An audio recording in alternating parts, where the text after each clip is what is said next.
Here's some breaking news. I want to tell you about a judge has reached her decision on request to vacate Aaron Hernandez's 2013 murder conviction. Let's listen in. And the federal courts follow this same practice.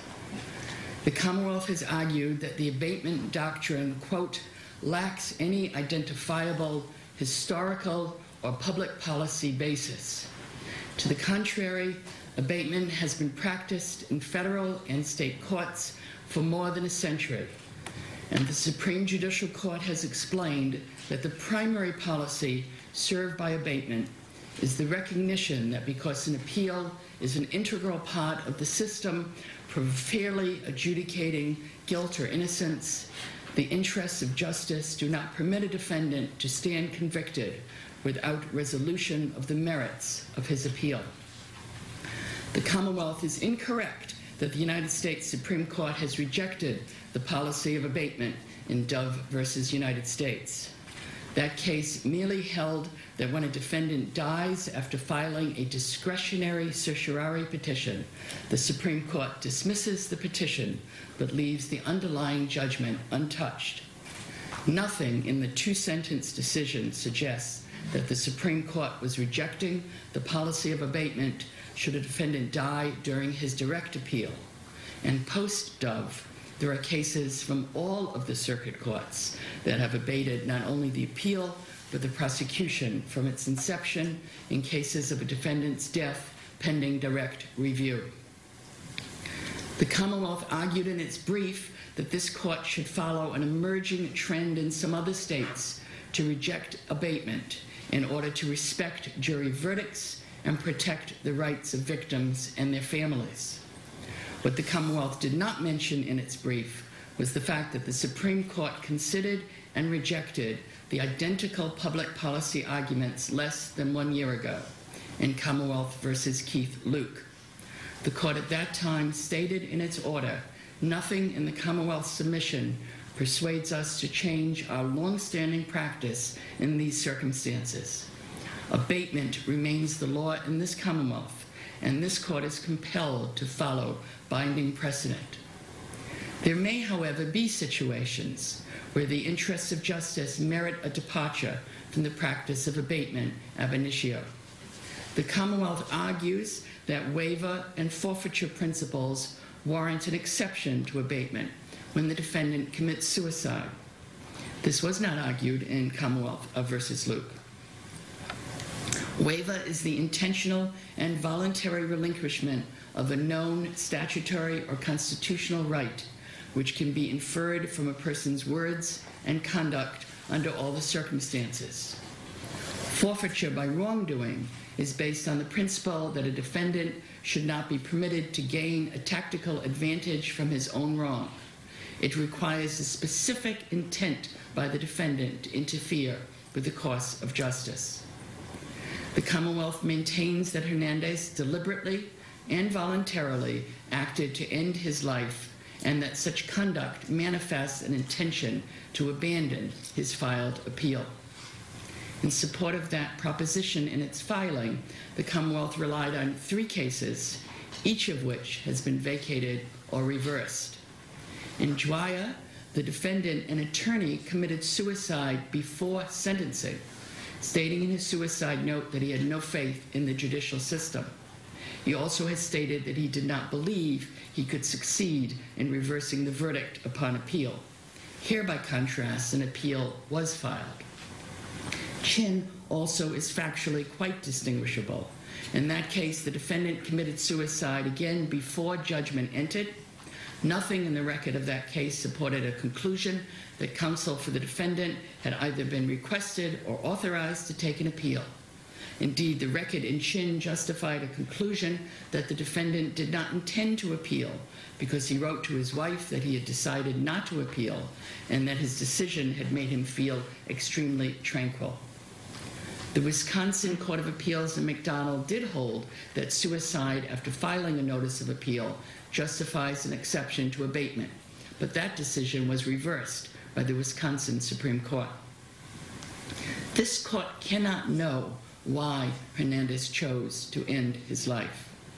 I decline to infer an intent by Hernandez to relinquish his appellate rights or an intent to interfere with the course of justice from his suicide, a tragic act that may have complex and myriad causes. The Commonwealth's supplemental filing suggests many possible motives for suicide, unrelated to the defendant's appeal. The report contained in that supplemental filing, which is a series of statements purportedly made by unnamed inmates. Particularly telling is the fact that, according to the Department of Corrections investigatory report, inmates were aware of, and some viewed as disrespectful, a radio broadcast that, quote, brought up the fact that Hernandez may be gay. The report also states that, according to other inmates, Hernandez had become increasingly spiritual while in prison, and they viewed his suicide as some sort of religious message. One inmate stated that Hernandez frequently talked with a religious tone and expressed his belief that when you die, your soul gets reincarnated. A religious motive and possible mental disturbance is reflected in the note Hernandez allegedly left for his fiancée, in which he wrote, "This was the Supreme's, the Almighty's plan, not mine." The report states that an inmate who claimed to be one of Hernandez's best friends said that after the verdict in the other case, Hernandez had been talking about the NFL and going back to play, even if it wasn't with the Pats. Statements that do not reflect the mindset of a defendant who intended to waive his right of appeal. While the report does state that Hernandez had recently mentioned to one inmate a rumor that if an inmate has an open appeal and dies in prison, he is acquitted of the charge and deemed not guilty, there is no indication that he had been so advised by any attorney. The mere awareness of such a rumor hardly is sufficient to warrant the inference the Commonwealth seeks to draw with respect to the defendant's specific intent. In any event, this court could not draw the inferences suggested by the Commonwealth as proof of intent or forfeiture, proof of waiver or forfeiture, without holding an evidentiary hearing as to the manner of death, should that be contested, and the facts that bear on waiver or forfeiture. A court should not have to conduct an exhaustive examination in every case as to the circumstances of a defendant's death to determine if it actually was suicide, if the defendant had the capacity to make a voluntary choice whether or not to live, and the factors or factor that motivated the suicide. The interests of justice, I conclude, do not warrant a departure from the doctrine of abatement under the theory that suicide constitutes waiver of the right to appeal, or the theory that suicide constitutes forfeiture by wrongdoing. Finally, the Commonwealth argued in its brief that the interests of justice warrant not abating Hernandez's convictions on the grounds that he had a negligible probability of success on appeal. None of the Massachusetts cases discussing abatement hint that the merits of the appeal might be relevant. In any event, Hernandez did not yet file a motion for new trial or appellate briefs before his death, and this court cannot speculate as to the potential grounds he may have raised to challenge his convictions. Accordingly, there being no reason to recognize any exception in this case in the interests of justice, the court has no choice but to abate the proceedings ab initio by vacating Hernandez's convictions and dismissing the charges against him and his appeal. Mr. Bomberg, with respect to the open cases of unlawful possession of a rifle without a firearm identification card, unlawful possession of a large capacity weapon or large capacity feeding device, unlawful possession of ammunition, assault and battery, and threats, does the Commonwealth intend to file in those cases a motion to dismiss? Yes, Your Honor. Thank you. Can you do that sort of relatively shortly? I can. I believe that his counsel of record remains Mr. Fee at this point, but right. I'm not 100% certain. Right, but the Commonwealth can file that with the death certificate, so it's in the relevant cases, and then you can give notice. Mr. Fee, I believe, is still counsel of record. Yeah, I'll send you notice. Thank you. Thank you very much. All rise, please.